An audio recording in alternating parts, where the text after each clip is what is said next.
Hello everyone, welcome to our channel. আজকের এই ভিডিওতে আমরা আলোচনা করব বাংলা বিষয়ের নবম শ্রেণীর বাংলা বিষয়ের যে মডেল অ্যাক্টিভিটি কম্পাইলেশন টাস্ক দেওয়া হয়েছে সেই টাস্কটা আজ আমরা পুরো সলিউশন করব। তো ভিডিওটি অবশ্যই তোমরা শুরু থেকে শেষ পর্যন্ত দেখো, আর যদি চ্যানেলে নতুন হয়ে থাকো তাহলে অবশ্যই চ্যানেলটিকে সাবস্ক্রাইব করে অল নোটিফিকেশান অন করে রাখো। চলো তাহলে শুরু করা যাক আমাদের প্রথম প্রশ্ন। প্রথম প্রশ্ন দেওয়া আছে, ঠিক উত্তরটি বেছে নিয়ে লেখো। একের এক, ঈশান হলো অপশান ক উত্তর পূর্ব কোণ, অপশান খ উত্তর পশ্চিম কোণ, অপশান গ দক্ষিণ পূর্ব কোণ, অপশান গ পশ্চিম কোণ। তো ঈশান হচ্ছে অপশান ক উত্তর পূর্ব কোণ। নেক্সট, একের দুয়ের দাগে, আজ আমার সংসার চলবে কিভাবে। প্রশ্নটি করেছি অপশান ক সূচক, অপশান ক জানুক, অপশান গ ধীবর, অপশান গ হচ্ছে রাজশালক। তো এখানে সঠিক অ্যান্সার হয়ে যাবে অপশান গ। অপশান গ হচ্ছে ধীবর। একের তিনের দাগে, বন্ধুগণ হাসবেন না কথাটি বলেছেন কে। তো কথাটি বলেছেন অপশান ক ইলিয়াস, অপশান খ হচ্ছে শ্যাম শ্যামাগি, অপশান গ মোহাম্মদ শাহ, অপশান গ হচ্ছে মোহাম্মদ শাহর জৈনক আত্মীয়। তো এই প্রশ্নের সঠিক উত্তর হয়ে যাবে অপশান ক ইলিয়াস। বন্ধু হাসবেন না কথাটি বলেছে ইলিয়াস। একের চারের দাগে, মাস্টারমশাইয়ের কাছ থেকে এইটুকুই আমার নগদ লাভ। বক্তার লাভ হয়েছিল। অপশান ক 5 টাকা, অপশান খ 10 টাকা, অপশান গ 15 টাকা, অপশান গ 20 টাকা। তো একের চারের দাগে সঠিক উত্তর হয়ে যাবে 10 টাকা। অপশান খ হয়ে যাবে সঠিক অ্যান্সার। একের পাঁচের দাগে, নোঙ্গর কবিতাটি যে কাব্যগ্রন্থের অন্তর্গত সেটা অপশান ক কুসুমের মাস, অপশান খ সাদা মেঘ কালো পাহাড়, অপশান গ পাতালকন্যা, অপশান গ ছায়া আলপনা। তো নোঙ্গর করা কবিতাটি যে কাব্যগ্রন্থের অন্তর্গত সেটি হচ্ছে অপশান খ সাদা মেঘ কালো পাহাড়। এরপর দুয়ের দাগে, কম বেশি 15টি শব্দের মধ্যে উত্তরগুলো তোমাদেরকে করতে হবে। তো প্রথম প্রশ্ন আছে দুয়ের একের দাগে, প্রজা চমকিত কেন। তো চলো তাহলে আমরা সলিউশনগুলো দেখে নিই। উত্তর, বিধ্বংসী ঝড় বৃষ্টির তাণ্ডবে কলিঙ্গ দেশে সমগ্র প্রকৃতি ধুলোয় ঢেকে যায় এবং শস্যক্ষেতের ফসল নষ্ট হওয়ায় প্রজা চমকিত হয়। নেক্সট, দুয়ের দাগে, ধীবর বৃত্তান্ত নাট্যাংশে ধীবরের বাড়ি কোথায়। উত্তর হচ্ছে, ধীবর বৃত্তান্ত নাট্যাংশে উল্লেখিত ধীবরের বাড়ি হচ্ছে সক্রাবতারে। একের তিনের দাগে, ইলিয়াস তো ভাগ্যবান পুরুষ, কারা একথা বলতো। তো উত্তর, ইলিয়াসকে ভাগ্যবান বলতো ইলিয়াসের প্রতিবেশী যারা ছিল তারাই তাকে ভাগ্যবান বলতো। নেক্সট, মনে এলো মাস্টার মশাইয়ের কথা, কখন এমনটি ঘটেছে। উত্তর, কথকের মনে মাস্টার মশাইয়ের কথা এসেছিল যখন একটি পত্রিকার পক্ষ থেকে ছেলেবেলার গল্প লেখার ফরমাস এসেছিল, তখন মনে এলো মাস্টার মশাইয়ের কথা। দুয়ের পাঁচের দাগে, বিরামহীন এই দাঁড় টানা, কবি দাঁড় টানাকে বিরামহীন বলেছেন কেন। উত্তর, কবির দাঁড় টানাকে বিরামহীন বলা হয়েছে কারণ কবির এগিয়ে যাওয়ার ইচ্ছাটা কখনোই ফুরিয়ে যায় না, তার জন্যই এই যে বিরামহীন কথাটি বলেছেন। দুয়ের ছয়ের দাগে, হিন্দি উপস্থিত সেই চেষ্টাটা করেছেন, কোন চেষ্টার কথা প্রাবন্ধিক করেছেন। উত্তর, সাহিত্যিক সৈয়দ মজবুত আলীর রচিত নবনব সৃষ্টি শীর্ষক প্রবন্ধ থেকে উদ্ধৃতাংশটি গৃহীত। ভাষার নিজস্বতা হল আত্মনির্ভরশীল থাকা, কিন্তু লেখক দেখেছেন ভাষার মধ্যে ভিন্ন ভিন্ন ভাষার প্রবেশ অব্যাহত। সেই প্রবেশ বন্ধ করার বিষয়ে হিন্দি সাহিত্যিকদের চেষ্টার কথা প্রাবন্ধিক বলেছেন। নেক্সট 2-7 দাগে এরই মাঝি বাংলার প্রাণ। কবি কোথায় বাংলার প্রাণের সন্ধান পেয়েছেন? উত্তর, কবি জীবনানন্দ দাশ গ্রাম বাংলার এক সন্ধি নামার মুহূর্তকে কবিতায় তুলে ধরেছেন। বাংলার নরম ধানের গন্ধ, কলমি চাঁদা, সরপুটিদের মৃদু গ্রাণ, হাঁসের পালক, স্বর, পুকুরের জল, কিশোরীর চাল ধোয়া ভিজে শীতল হাত, কিশোরীর পায়ে দলা মুথা ঘাস আর লাল লাল বট ফুলের ব্যতীত গন্ধের ক্লান্ত নীরবতার মধ্যে কবি বাংলার প্রাণের স্পন্দন খুঁজে পেয়েছেন। তো তোমরা এগুলো পারলে পজ করে ডিটেলসে তোমরা নেকে নেবে ভালোভাবে। 2-8 দাগে এখন আমার দৃঢ় বিশ্বাস হয়েছে। পত্র লেখকের দৃঢ় বিশ্বাসটা কি? উত্তর, স্বামী বিবেকানন্দের দৃঢ় বিশ্বাস হয়েছে যে ভারতের কাজে মিস নোবেল এর এক বিরাট ভবিষ্যৎ রয়েছে। নেক্সট, যা গিয়ে ওই উঠানে তোর দাঁড়া, এটা তোরা দাঁড়া হবে, যা গিয়ে ওই উঠানে তোরা দাঁড়া, সেখানে গিয়ে দাঁড়ালে কোন দৃশ্য দেখা যাবে? উত্তর, কবি নীরেন্দ্রনাথ চক্রবর্তীর লেখা কবিতা আবহমান এ উঠোনে দাঁড়ালে দেখা যায় নানান লতানো গাছের মাচা, নানান ধরনের ফুল গাছ, প্রকৃতির রূপ, দিনের সূচনা ও সন্ধ্যার আগমন ইত্যাদি। 2-10 দাগে তোমার বাড়ি কোথায়? রাধারানী এই প্রশ্নের উত্তরে কি বলেছিল? উত্তর, রাধারানী গল্পে অজানা অচেনা লোকটি বাড়ি কোথায় প্রশ্ন করলে তার উত্তরে জানায় সে শ্রীরামপুরে থাকে।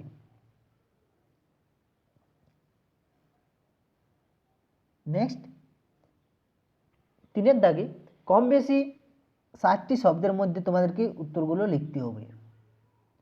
তো 3-1 দাগে আমার বাণিজ্য তরি বাঁধা পড়ে আছে। কোন বাণিজ্য তরি? সেটি বাধা পড়ে আছে কেন? উত্তর, বাণিজ্য ও ব্যবসার সঙ্গে লাভ লোকসানের বিষয়টি জড়িয়ে রয়েছে। জীবিকার জালে আটকে পড়েছে আমাদের জীবন। প্রাচীন ও মধ্যযুগের সওদাগর বাণিজ্যতে নিয়ে পাড়ি দিতে দূর দেশে। পণ্যের আমদানি রপ্তানির সঙ্গে সংস্কৃতের আদান প্রদান চলত। খুবই সাধারণ সওদাগর নন, তাই তার চরিত্র রয়েছে সাহিত্য সম্ভার। সেই স্বপ্ন কল্পনা সাহিত্য ভরা তরি নিয়ে কবি পাড়ি দিতে চান 7 সমুদ্র পাড়ে, দূর দূরান্তে ছড়িয়ে দিতে চান তার সৃষ্টিকে। তাই এখানে বাণিজ্য তরির প্রসঙ্গ এসেছে। নেক্সট, 3-2 দাগে সংস্কৃত ভাষা আত্মনির্ভরশীল। প্রাবন্ধিক কেন এমন মন্তব্য করেছেন? উত্তর, ভাষার আত্মনির্ভরশীলতা তার সমৃদ্ধ শব্দভাণ্ডারের উপর ভিত্তি করে গড়ে ওঠে। লেখক মজবুত আলী সংস্কৃত ভাষার এই সমৃদ্ধ শব্দভাণ্ডারকে লক্ষ্য করেছিলেন। কোনো নতুন চিন্তা অনুভূতি বিষয়কে প্রকাশ করতে হলে সংস্কৃত ভাষাকে অন্য ভাষার শব্দভাণ্ডার থেকে শব্দ ধার করার প্রয়োজন হয় না, কারণ সে তার নিজের শব্দভাণ্ডার থেকেই প্রয়োজনীয় শব্দ বা ধাতুর পেয়ে যায়। তার মানে এই নয় যে বিদেশি শব্দ কখনোই গ্রহণ করেননি, সামান্য যেটুকু গ্রহণ করেছে তাতে সংস্কৃত ভাষার মানহানি হবার কোনো সম্ভাবনা থাকে না। তাই লেখক সংস্কৃত ভাষাকে আত্মনির্ভরশীল বলেছেন। 3-3 দাগে আমি এই ঘাসে বসে থাকি। কোন সময় কবি ঘাসে বসে থাকেন? তখন প্রকৃতির কেমন রূপ তার চোখে ধরা পড়ে। উত্তর হচ্ছে, সন্ধ্যার সময় কবি ঘাসে বসে থাকেন। কবির চোখে তার প্রতি প্রিয় রূপসী বাংলা সন্ধ্যার সময় যে রূপ ধরা দিয়েছি তাকেই তিনি শব্দের জাদুতে প্রকাশ করেছেন। সবই যখন সূর্য অস্ত গিয়ে আকাশে দেখা দিয়েছে সপ্তর্ষি মণ্ডল, তখন অস্তরাগের শেষ আভায় টুকটুকে লাল মেঘ বিলীন হয় সাগর জলে। দিন আর রাত্রির সেই সন্ধিক্ষণে কবির মনে হয় যেন এক এলোকেশী কন্যা দেখা দিয়েছে বাংলার নীল আকাশে। মাটির বুকে ধীরে ধীরে নেমে আসা অন্ধকার যেন সেই মেঘের ছড়িয়ে পড়া কালো চুলের রাশি। কবি তার চোখ মুখ নাক ইত্যাদি অর্থাৎ ইন্দ্রিয়ের দিয়ে অনুভব করে সেই ঘনিয়ে আসা আধারকে। শুধু চোখ বা ত্বক দিয়ে নয়, কবি গন্ধ দিয়েও অনুভব করেন সেই সন্ধ্যাকে। 3-4 দাগে, নটে গাছটা বুড়িয়ে ওঠে কিন্তু মুডম নয়। উদ্ধৃতাংশে নটে গাছের প্রসঙ্গে উত্থাপনে আবহমান কবিতায় রূপকথার আবেশ কিভাবে রচিত হয়েছে বিশ্লেষণ করো। উত্তর, উদ্ধৃতাংশটি নীরেন্দ্রনাথ চক্রবর্তীর আবহমান কবিতার অংশবিশেষ। লোককাহিনীর গল্প শেষ হওয়ার সঙ্গে সঙ্গে নটে গাছটি মুড়িয়ে যায়, তবে কবিতায় নটে গাছটি মুড়িয়ে যায় না, কিন্তু বুড়িয়ে যায়। অর্থাৎ এটা একটা চিরন্তন প্রবহমানতার কথা এখানে ফুটে উঠেছে।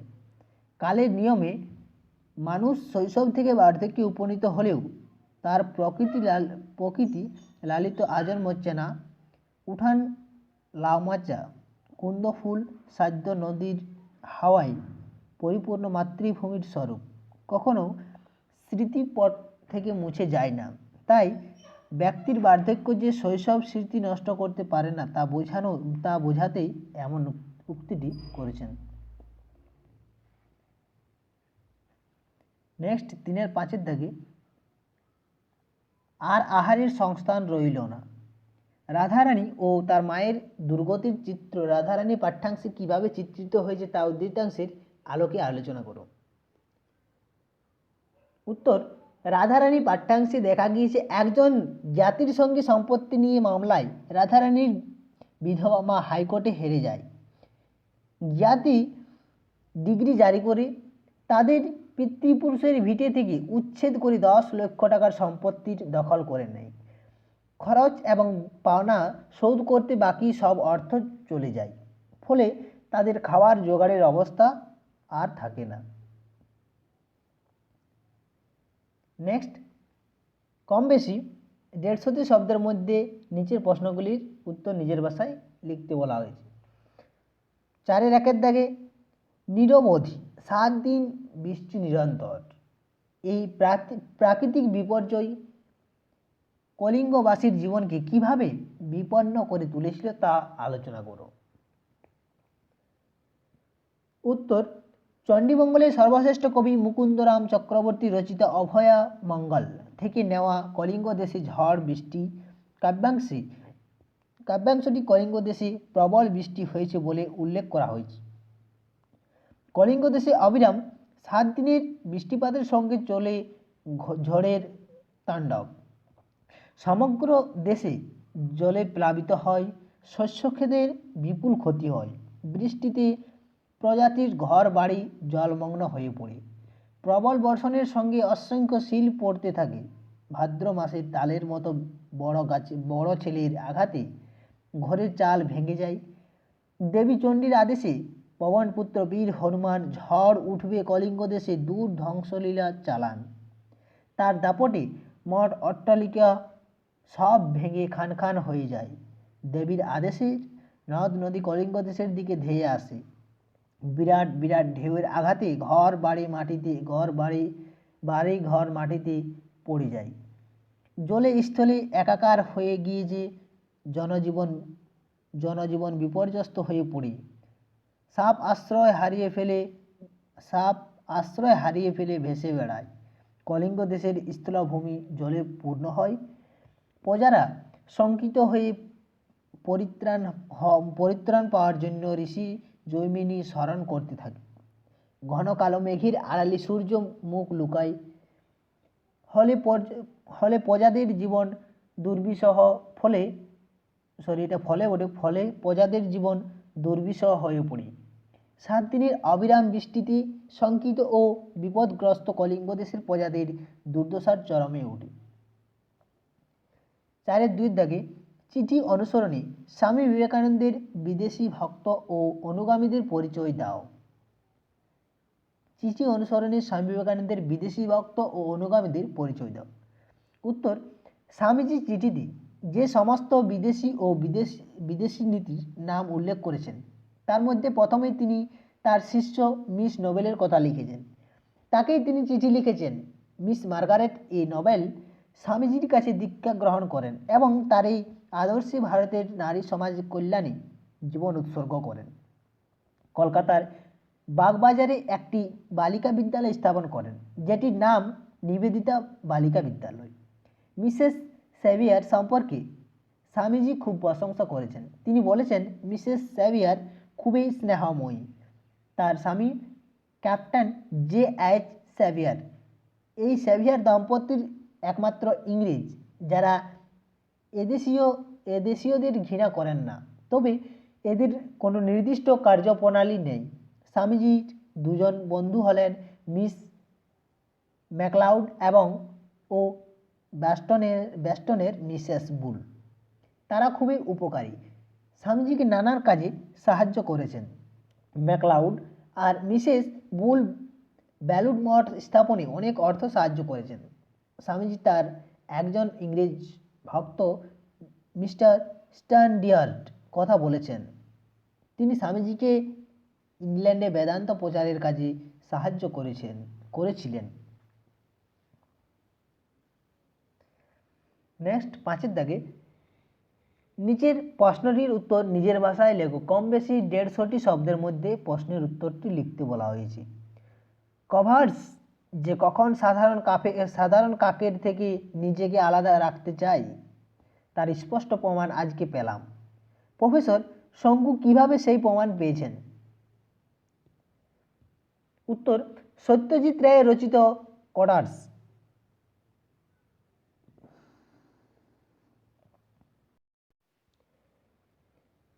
উত্তর, সত্যজিৎ রায়ের রচিত কডার্স গল্পে প্রফেসর শঙ্কুর তিনি অর্নিথন যন্ত্রের মাধ্যমে 2 সপ্তাহের মধ্যে কভার্সের শিক্ষায় অভাবনীয় উন্নতি ঘটেছিল।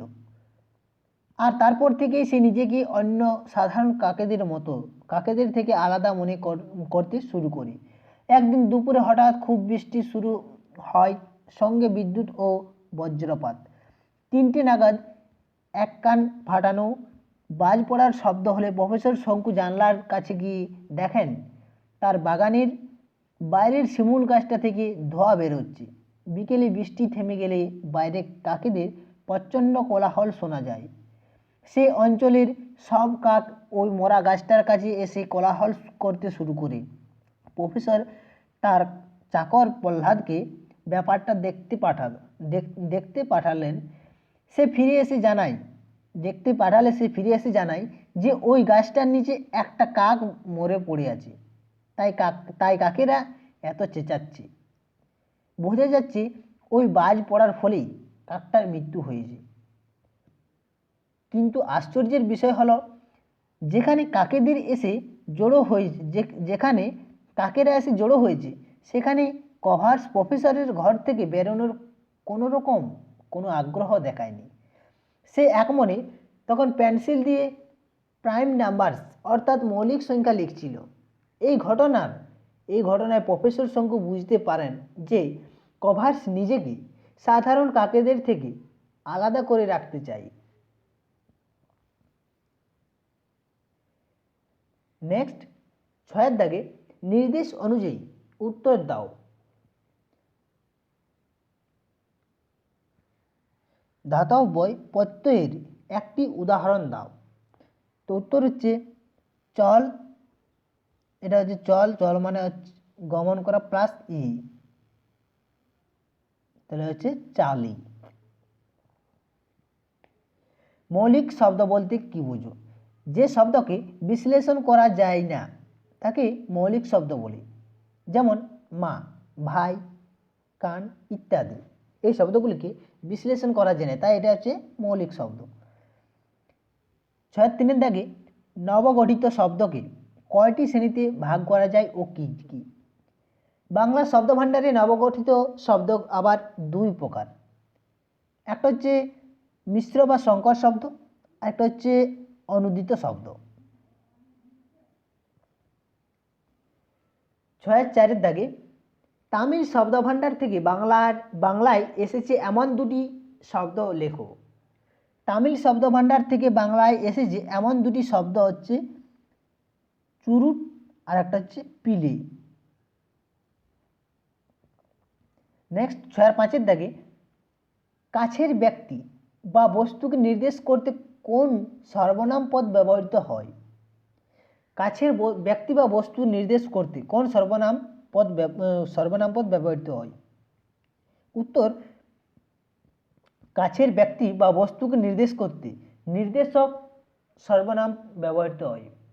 কারণ নির্দেশ করা বোঝাচ্ছে, তাই এটাকে বলা হয় নির্দেশক সর্বনাম। যেমন এটা রেখে দাও, এটা পর রয়েছে ভাব সম্প্রসারণ। ধর্মের নামে মোহ এসে যাবে ধরে, অন্ধ যেজন মারে আর শুধু মরে। তো এটা যদি আমরা ভাব সম্প্রসারণ লিখি তাহলে সেটা হবে, উত্তর, মানুষের জীবনে কর্মের পাশাপাশি ধর্ম হলো একটি বড় গুরুত্বপূর্ণ অংশ, কিন্তু যখন ধর্ম মানুষের মধ্যে মোহ সৃষ্টি করে তখন সেই অন্ধের মতো ধর্মের কুসংস্কার মেনে চলে, যার জন্য নিজের জীবনের পাশাপাশি অন্যের জীবনে তার প্রভাব বিস্তার করার চেষ্টা করে। মানুষের মধ্যে আমাদের সমাজে ধর্ম একটি অত্যন্ত গুরুত্বপূর্ণ বিষয়, কারণ মানুষ সবসময় ধর্ম নিয়ে বেশি সচেতন, সে যে ধর্মই হোক না কেন। কখনো কখনো এই ধর্ম মানুষের মধ্যে এমনভাবে প্রভাব বিস্তার করে যে সব সময় সব কিছুর মধ্যে ধর্ম খুঁজে। প্রাচীনকাল থেকে মানুষের মধ্যে ধর্ম নিয়ে নানান সংস্কার বিস্তার হয়ে আছে। মানুষ ধর্মের মধ্যে এমনভাবে জর্জরিত হয়ে যায় যে সে অন্য কিছু বোঝার চেষ্টা করে না, কেবলমাত্র ধর্ম ছাড়া, যার ফলে তার ধর্মের অন্ধকার নিজের জীবনের পাশাপাশি অন্যের জীবনকে দুর্বিষহ করে তোলে। ধর্ম সম্পর্কে মানুষকে অন্ধবিশ্বাসী না হয়ে সচেতন হতে হবে। জাতি ধর্মের মহতার জীবনসহ অন্য কারো জীবন অন্ধকারাচ্ছন্ন না করে দেয়, তাই ধর্মকে ধর্ম হিসেবে নেওয়া উচিত, তাকে অন্ধকারে নিয়ে যাওয়া কখনোই উচিত নয়। আমাদের ব্যবহারিক জীবনকে সুস্থ এবং স্বাভাবিক করার জন্যই ধর্মকে উপস্থাপন করা হয়েছে, এটা কখনোই ভুলে গেলে চলবে না। এখানে আমাদের এই ভাব সম্প্রসারণ কমপ্লিট হলো। ওকে।